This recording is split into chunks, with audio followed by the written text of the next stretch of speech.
first at 11, the latest on Hurricane Ian. All of Florida remains under a state of emergency in the wake of this storm, and the governor asking for a major disaster declaration for the entire state. Tonight we do have team coverage of Ian and its destructive path, beginning with First Alert Chief Meteorologist Steve Weigel with the very latest update tonight. Steve. Shannon and Michael, the new advisory just out from the Hurricane Center about 2 minutes ago. This wind's now down to 90 miles an hour. At landfall at 3:05, they were 150, so we've dropped 60 miles per hour in the wind speed with this hurricane, which still is holding together and bringing some potentially damaging winds across central Florida overnight before weakening to a tropical storm, then moving offshore on Thursday evening, just off Daytona, and then working up toward the Carolinas with a landfall possible around Charleston on Friday before it starts to turn into more of a fall-like storm. Remnant low at a big rainmaker working into the northeast late weekend, early next week. Here's a look at the radar loop at landfall 3:05.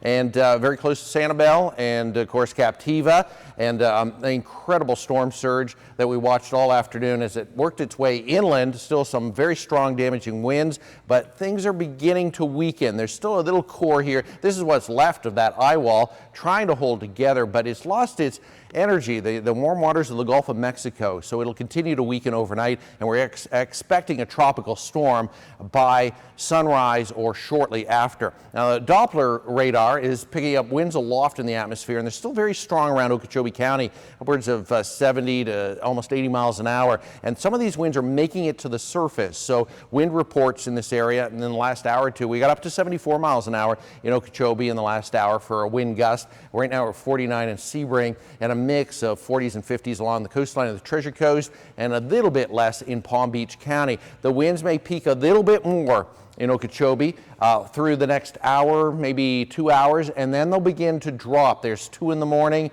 As we get into 7 in the morning, 56 numbers, the wind gusts along the coastline dropping too, but it's a slow transition to less wind and less water as far as rainfall. It's really going to take late Thursday before we get rid of the real gusty winds around. In Palm Beach County, the improvement will be a little bit faster, but windy is the weather we're into tomorrow too, because it'll be gusty south and southwest winds for most of Thursday into Thursday evening. You still see 30 and 35 mile an hour wind gusts. Tornado watch is still in effect too.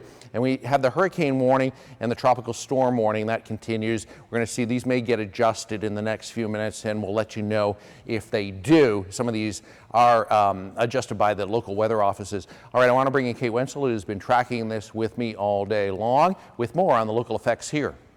Yeah, Steve, we have seen some very gusty winds, as you were just showing. The storm is moving to the north and northeast. You can see the heaviest rain right now pushing towards the Sebring area, Highlands, and getting worse for the Orlando area. Now, I want to show you this. This is impressive. Now, these are unofficial totals, but check out this swath of rain right here. Again, unofficial, but we have a report of almost 20 inches of rain there right by Rotunda, right around just the north of Punta Gorda to the south of Venice, and you can see those rainfall totals extend into Polk County, frost-proof, a foot of rain. And how about on the East Coast? We've seen some pretty impressive rainfall totals too. More than 7 inches near Fort Pierce, 7 inches near Vero Beach, 7.3 inches just north of the Palm Beach County line in Martin County. And this is good news to get this rain, because we were in a drought situation, so we'll see where we end up when all of this is said and done. Still a flood watch tonight for Okeechobee County and portions of the Treasure Coast, so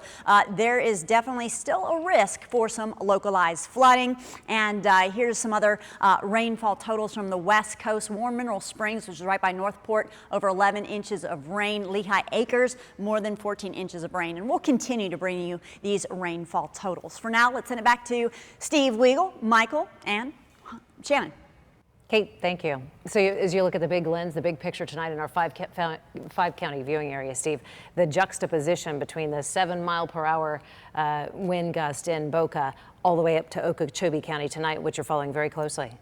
Which it reached hurricane force wind gusts about an hour ago, 74 miles an hour in Okeechobee at the airport, and they've been fluctuating for the last few hours between about 60 and mid 70s.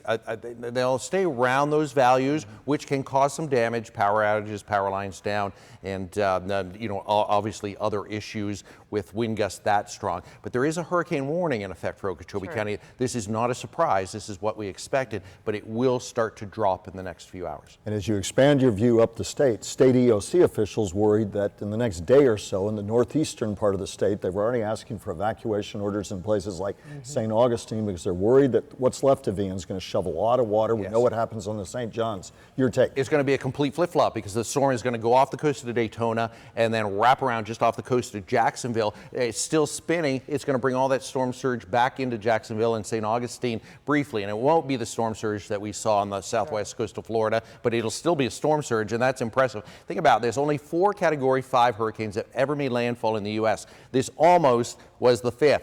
2 miles an hour stronger. It was 155, 157. This would have been only one of 5 Category 5 hurricanes ever make landfall in the U.S. This is a historic storm, and especially for Florida. Historic storm surge, nearly 2 million people, our customers out of power tonight, a massive restoration in the future. That we'll only learn about really with the light of day tomorrow. Yeah, it's going to take a while.